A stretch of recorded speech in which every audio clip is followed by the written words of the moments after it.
For the final time this weekend, the Legends are taking the field at Dell Diamond Stadium in Round Rock, Texas, as the final day of competition at the Rogue Invitational comes to a close. Thanks for being with us, everybody. Sean Woodland with Adrian Conway, and Kiki Dixon is down on the competition floor. We're going to see a spin on DT with a spin. Yeah, it's a spin on DT with a spin. You hit the nail on the head, Sean. It's 6 rounds for time. I go, you go style. 15 calories on the Echo Bike, 12 deadlifts, 155 for the men, 105 for the women, 9 hang power cleans, and 6 push jerks. The way this plays out is that an athlete does the entire round, gets back to their partner, slaps off, and then they do an entire round.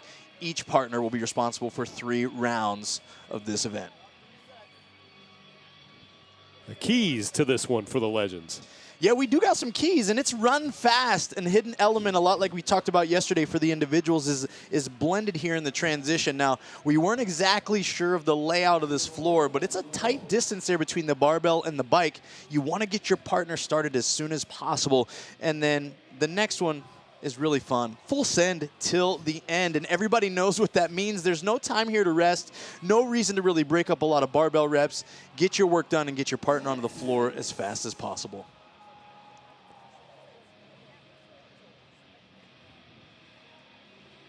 Less than 10 to go. It looks like it's going to be Rich Froning and Josh Bridges paired. Pairing's on the left side of your screen. And Jason Khalipa, you saw him cranking away on that thing. I remember the 2014 Invitational in San Jose where Khalipa got on a rower, and I think it was Julie Fouché who had to put her foot on the back of the rower to keep it from moving.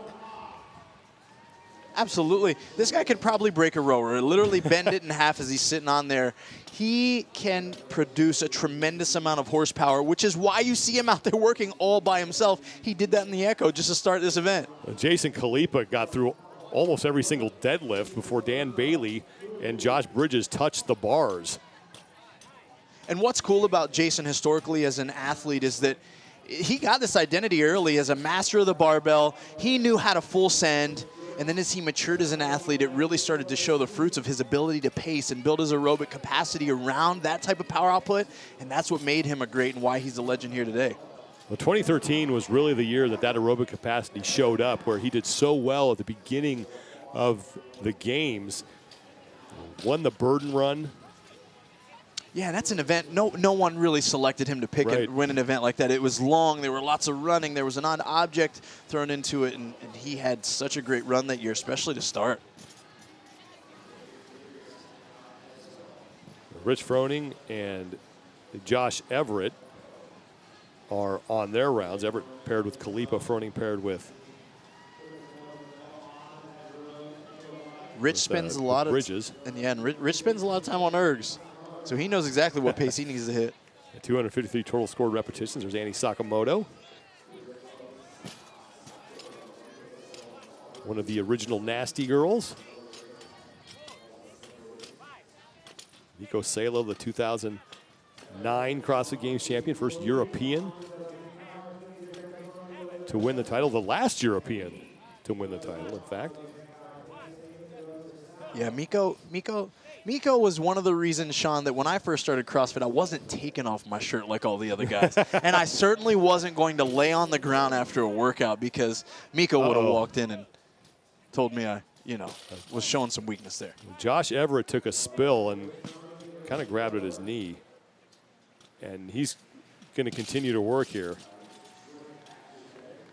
And he'll tag off to Jason Khalipa, who could probably do the rest of this event by himself if he wanted to. So we hope Josh is okay. He's going to get checked out by the medical staff. There's Margot Alvarez. She is paired with Stacy Tovar. And then Dan Bailey working with Miko Salo. Yeah, there's a lot of capacity there with that tandem. They're going to both be putting each other a little bit in the hurt locker, asking each other, hey, why don't you slow down on this next round just a little bit here, Miko? Or vice versa. Well, early in Dan Bailey's career, he trained a little bit with Miko Salo when he was working at Rogue. Dan Bailey, Miko would be there. Samantha Briggs, the 2013 fittest woman on earth.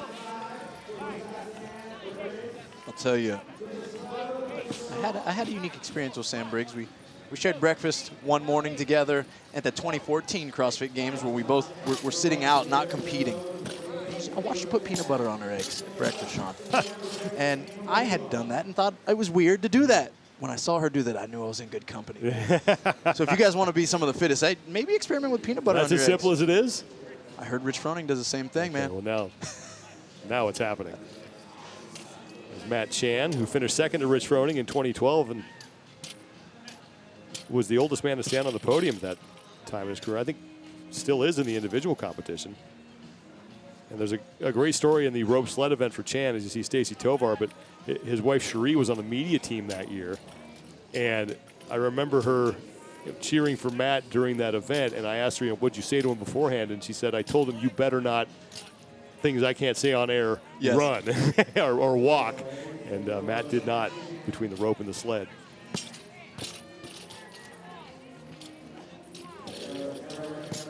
There's Rich Froning, who has been a legend for a while, but just coming off another Affiliate Cup championship at the CrossFit Games. But Josh Everett is back out there, so that's good. And now he grabbed at his knee again. And he's just going to call it. That's a smart thing to do. No reason to push through this. Jason Kalipa is going to be responsible for the rest of the work. That's the kind of competitor that Josh Everett is. Absolutely. And none of these legends are superhuman, right? And I think that's a reminder to us all. We're all out there fighting the same battles. We're trying to navigate as we age, as we deal with injuries or setbacks, is how to navigate that, how to scale workouts, how to stay in the fight, because that's what matters in the big picture, is continue to stay in the fight in some way, shape, or form. And these legends are a great example of that.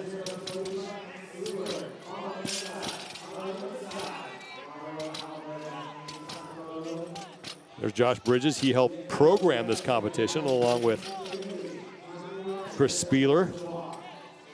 Bridges known for some of those epic moments that he had back in the tennis stadium in Carson. Push-pull in the finish there with Rich Froning. You want to talk about energy. Watching both these two get after their fitness fires me up. Chris Spieler, Josh Bridges head-to-head.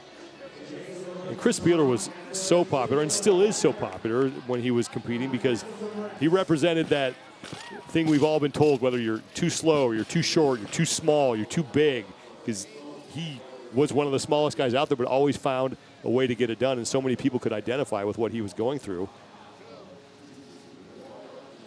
Tanya Wagner, who won the CrossFit Games in 2009. Tagging off the Becca Voigt-Miller. Chris Clever on the right.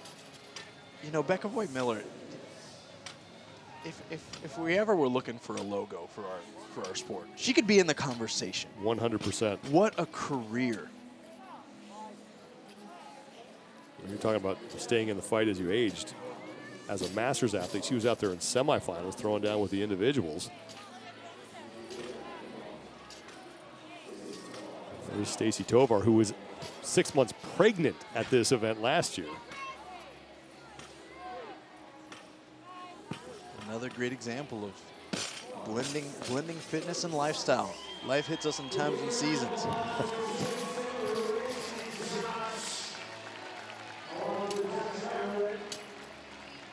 Jason Kalipa got through his portion of the work, and he's done. And we hope that Josh is okay. He seems to be moving around all right, but making the smart decision to just shut it down.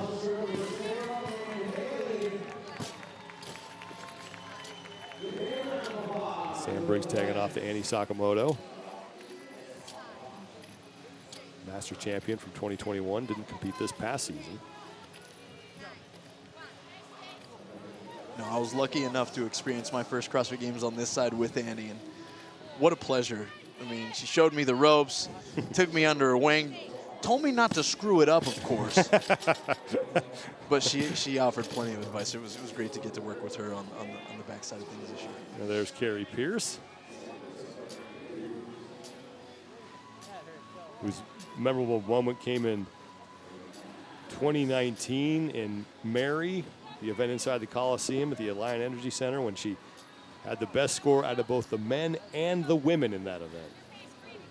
Sean, and I'll never forget watching her do Atlanta. That was incredible. In that odd year where, of course, the CrossFit Games took place with only top 5 at the ranch, but the capacity that she showed at the end of one of the most grueling tests of fitness that we've ever seen, I was astonished at that. Not only did she win the female side, but she obliterated the whole entire field. Chris Spieler, who's had some incredible performances in his career, back in 2012, qualifying for the games the way he did. I can remember we didn't have that broadcast live at the time, and we had Justin Judkins on a phone calling the action in a conference room, and everyone was around the table just listening to the call and describing the action. And the room went nuts when Chris Spieler did what he needed to do to qualify.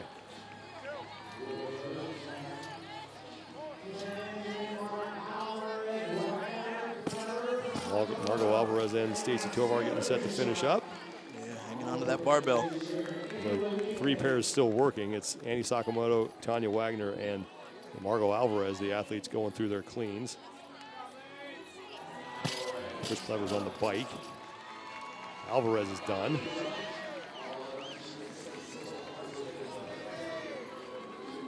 Even as we watch the athletes wrap up these rounds, their natural inclination is to like step over the barbell and look for something to touch or a finish line to cross. You can tell they're like, wait, where do I go? How do I finish this workout? Stick a leg across the timing sensor. Tanya Wagner is through. Good job, Tanya.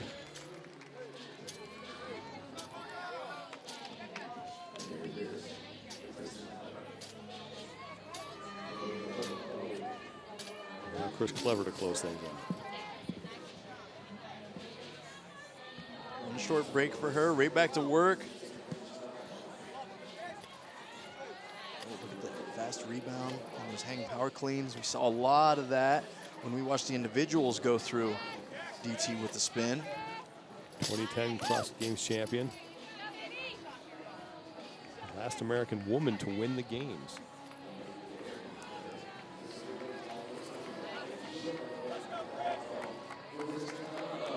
Comes Sam Briggs in what should be her final round.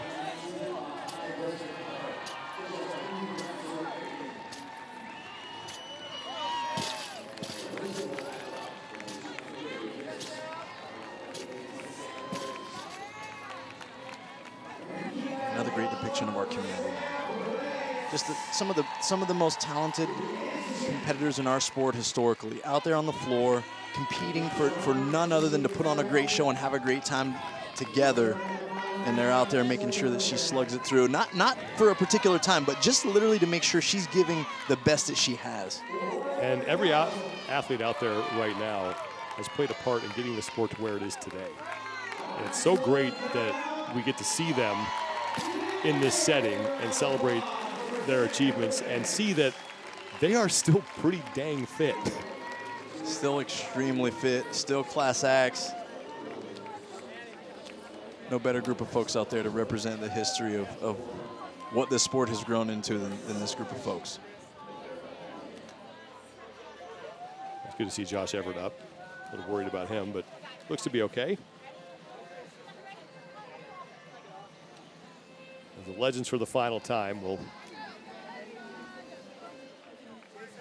head off the field.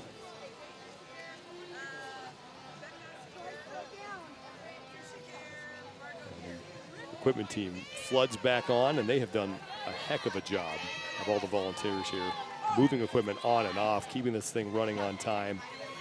They don't get enough credit for what they do. We do not get to do these competitions without the help of all the volunteers.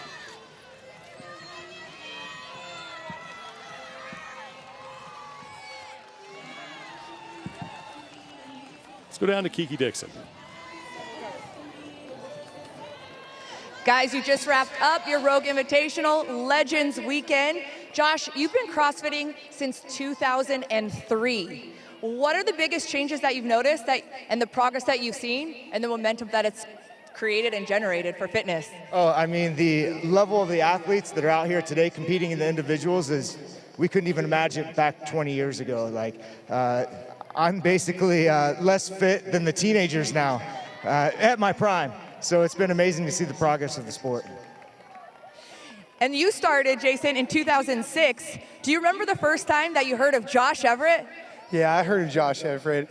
He would go around and he would just be the proving grounds. He'd go smash everybody in their own fitness. And I remember watching videos of him doing King Kong and getting ready for the 2008 CrossFit Games, getting inspired by him. So yeah, he's motivated me over the years. I'm glad to be a partner with him right now. You guys are all legends, of course, meaning that you've had incredible careers. Becca, what's the biggest highlight that you've had so far? What's a favorite memory for you? I think a few memories for me are highlights, making it as a spirit of the games, but also being next to these amazing human beings. I'm really excited to be around them, and I'm honored to be a part of them. Speaking of being excited, Margot, you guys are having one event a day. What are you doing in between the events, and what's on deck for tonight?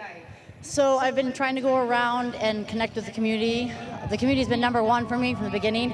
Obviously watching all these athletes over the years, Becca was one of the first, as well as Chris and Katie Hogan. So to be able to share this floor with them and to be able to have Katie and Bill provide this and the Rogue team provide this for not only us, but for everyone else, even those watching, it's a special place in my heart, and being able to see everyone is amazing. And of course, tonight, I'm gonna wind down. Thanks, you guys. And thank you to the Legends for putting on a good show over the past 3 days for us and the crowd here. We're going to take a break. The Rogue Iron Game is coming up next, and then the 10th and final event for the individuals here at the 2022 Rogue Invitational.